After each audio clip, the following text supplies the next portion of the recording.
Hi, thank you for taking the time to watch this video. Today is 4th of July in America, so happy 4th of July, my fellow Americans. And as I think on that, what does that mean?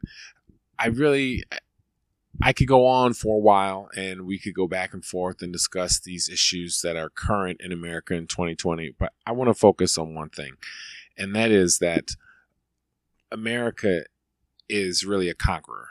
Okay, we are a melting pot, but we went as a beginning.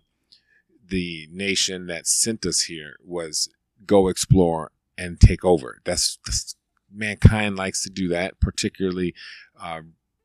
Well, in certain time frames of life, there were people that conquered more, right? So America was sent here. Americans, or the people from over there, right, were sent here. Then we say, hey, we want to do our own thing because that's inbred in us as human beings. Like, don't rule over us.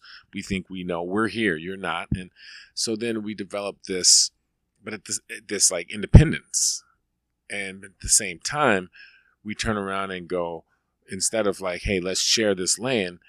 The same thing that brought us here is the thing that took us to sweep through the Americas as we know it. Enlarged, some of it was purchased, right? But enlarged, that's what it was. It was just like more, gimme, take.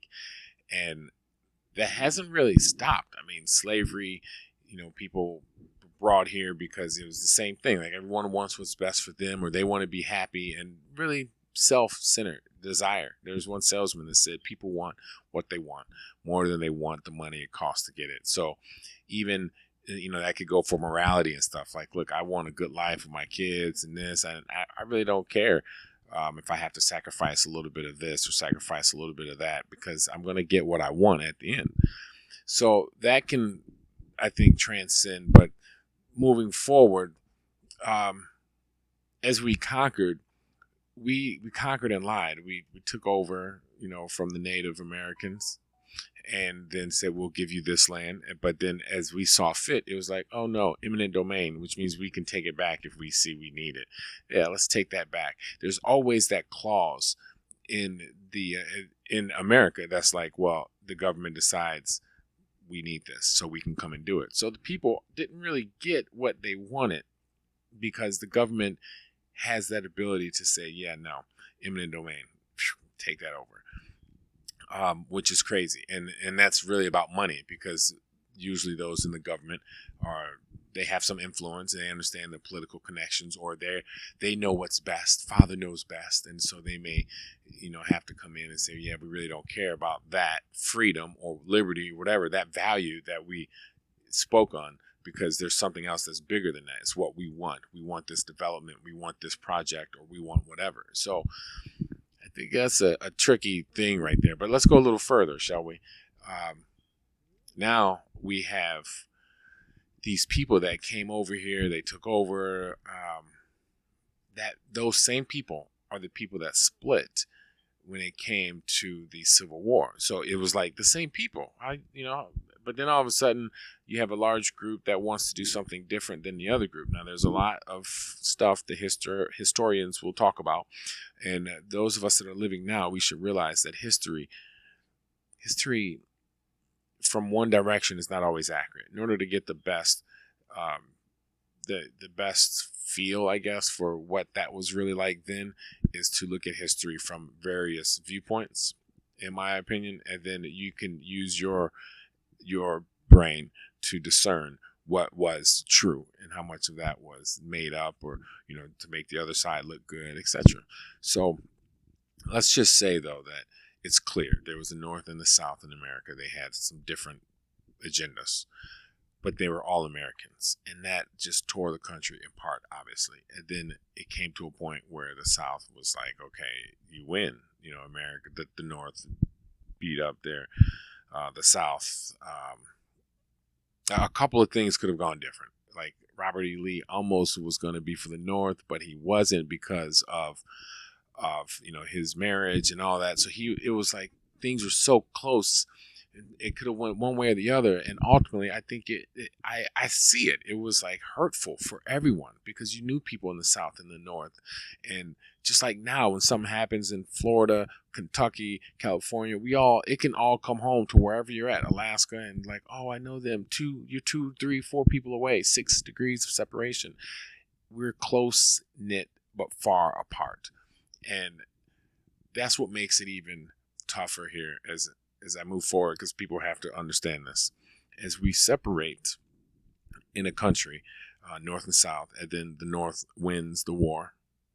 Every other time that America won a battle, they squashed it. Just throughout all history, like you win, you take over, or you make it really clear these are like the guidelines, right? But the North won. But the ideology that was there for the South lingers. And as long as things linger, it's like a fan of a sports team that hasn't won a Super Bowl or World Series in 100 years. And those fans just linger. And eventually that World Series comes to Chicago or to whatever city. And man, it's like wildfire. People go crazy. And I think that's what's kind of going on now. America, we have to decide, what are we going to be? Because even though we won the Civil War in the North, the ideology remained from the South. That's why the flags remained. That's why the statues remained. Those were their brothers just a few years before. They couldn't just easily rip them down. It was like, no. But at the same time, what they needed to do was rip down that ideology, and they didn't. So it remained. That's why you had so much oppression. We never got our 40 acres and a mule, because that, as far as black people. So how good is that going to be when you say, okay, slaves, you're free. We're going to give you 40 acres. We're going to give you a mule. So that way you have land and you have something to work it with. And then you turn around and say, oh, by the way, slaves, you don't have land. And go, okay, well, I got a mule, right? Well, you know what? Forget that. Let's do that reverse. You turn around and tell the slaves you have no mule. It's like, fine, I'm a slave. I can work hard, but I got the land, right? I can build a house. I'll chop that tree down. Yeah, about that land. You don't have any land either. So wait a minute. I have no land. I have no house, and you just let me go. So are you building prisons for me? Because that's what's going to happen. You're not going to pay me anything because you don't respect me. I'm a former slave. So then what? And that goes on for generations. The ideology remained.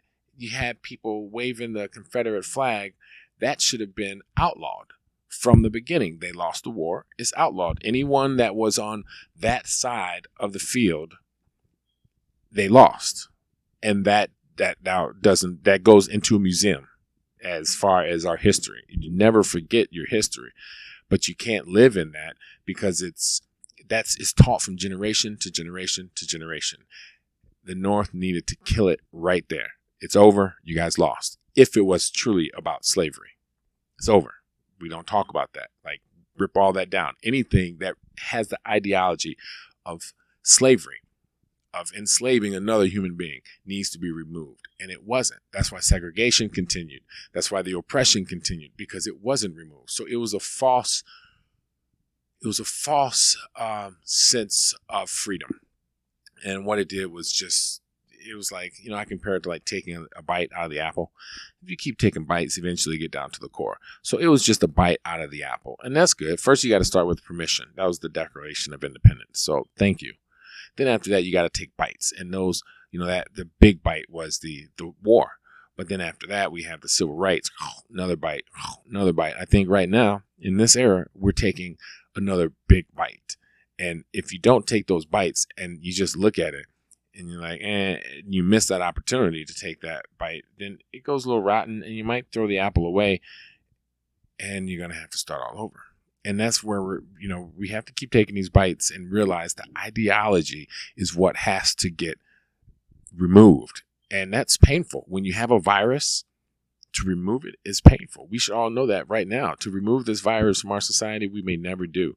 But to flatten the curve is painful. You're going to have to make sacrifices. And that's what we have to do to remove the virus of systemic racism, or just the thought process of like, someone with darker skin is better or worse than someone with lighter skin, or someone with slanted eyes, or someone with a big nose. Like, we look different, but guess what? We all bleed. We're all human beings. We all want to love and be loved. We all want to speak and be heard. Doesn't matter if you were born with a physical disability or if you were born gorgeous. Gorgeous by whose standard? This is something that needs to go to the core of who we are. We need to raise our children that. And it doesn't have to be fluffy, believe because some psychiatrist said this or because a prophet said that. This has to be the core of, like, you woke up today, you didn't eat, you were hungry, right? Yes. Now, what color are you? It doesn't matter. How much money do you have? It doesn't matter. The core of that. And you know what? You don't work, you may not eat. But let's be real. Don't put people, don't release them from slavery and enslave them with the ideology that they're not as good or they don't deserve or that they're lazy. Some of these cartoons I saw, it was the lazy lake, and it was black people at the same time with big lips. This one that was shared with me. But now people pay for big lips and big booties.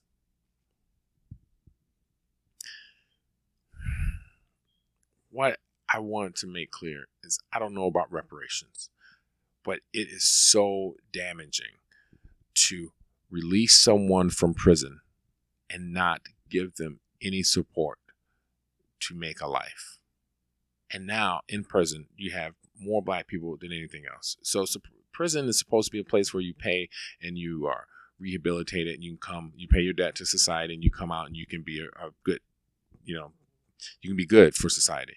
How's that going to happen when people come out, all they do is say, oh, you're a felon, so let me throw you on the ground and choke you. Like one of these things that I saw the police officer, I thought he was a felon. So that's okay to choke him, to throw him on the ground? What? And who's in prison? Black men more than anything. How about the Native Americans? We give you some land, then we take it away.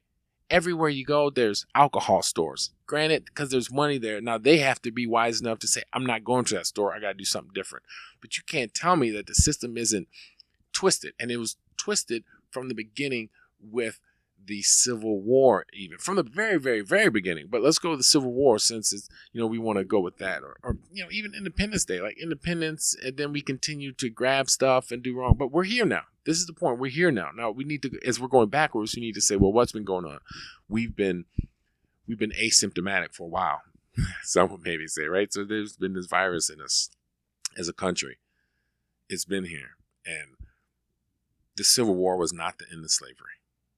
It was just, I think it was really the beginning of something bigger. Had the slavery kept going, it would have, we would have known slavery would have kept going. So again, it was like the big chunk bite out of the apple, but you still had all this apple, and we need to bite away at that and get to the core. And the core is to remove stuff. They could have did it right after that Civil War if they wanted to. They could have just, come on. But they weren't hungry for that. They just wanted to stop fighting their brethren and wanted to get what they wanted to get, which wasn't necessarily free the Negroes and make this world a better place. That wasn't necessarily the objective. I'm not going to go all into that. And I'm not saying I don't appreciate it, because I do. Look, I love me some America. What I'm saying is the state that we're in now is a product of decisions from the past. And unless we realize that we have to make hard decisions to get a better result, it's not going to happen. And this is anyone with intelligence can tell you that. Like, you got to work out to lose weight, and the workout hurts. The burn hurts. But then one day you look in the mirror and you're like, yes, I do look beautiful. Right? By whose standard? But you know what I'm saying. We have to be willing as a country, all of us, to humbly say, we want this fighting to end. How is it just within 100 years ago, they could be a KKK hate march walking down the street and it was okay, and involving themselves in the politics and it was okay? Look. I don't think super rules are all the problem. I think super reality check of who do we want to be as a nation, as an individual? If we are the melting pot of the world, then and America's all about people from everywhere can come here. I love America. I love America. I love America. Then fine, America, do that. And I don't mean pay someone to come here. I had a friend that told me give up my citizenship and come back, and they would pay me and give me all this stuff. While you have brothers here still got out of prison, did their time, and then can't find a job, continuing to step on my neck. I can't breathe either. Single moms, that's happening everywhere. And it's not just because all the men are locked up. Some of it is because their decisions. So they need to make better decisions. Everyone needs to be accountable. But there are other things. My wife just told me that she was worried about me for years because I would work nights. And she was worried that I wouldn't come home because of the police. I never knew that. I mean, this is what we deal with. And I was pulled over so many times and giving so few tickets. I can't believe they kept pulling me over. I would say, I'm good, dude. Like, why you keep pulling me over? We're just checking. Come on, man. I had a cousin went to jail for murder, and he was acquitted. Let go. They're like, oh yeah, our bad. They just let him go. That happens on any side of the color spectrum.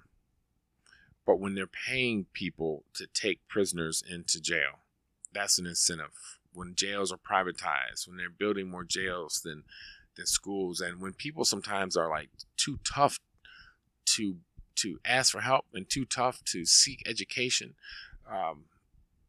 when they make it so difficult for you to be self-sustaining, like, hey, you know what, that life isn't for me. I don't want to necessarily work at a job or something. I like to maybe just like build a cottage and live off the land. That's what America was. Like, what do you want to do with your life? Go ahead and do it. It doesn't have to be, what I want to do is be strong in the workforce. We're not all bees. Okay? We're not. This is not the bee movie.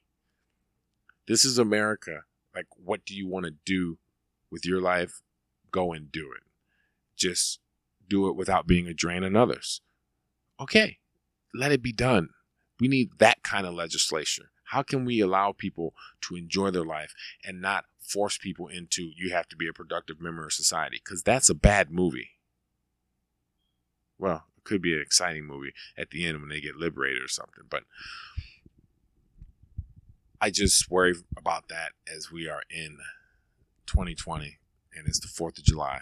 We celebrate independence. Do we actually have independence? Or are we free but enslaved to the system? And the system has to let us be free. That's my 4th of July wish. Thank you for watching. Have a great day. And happy 4th of July.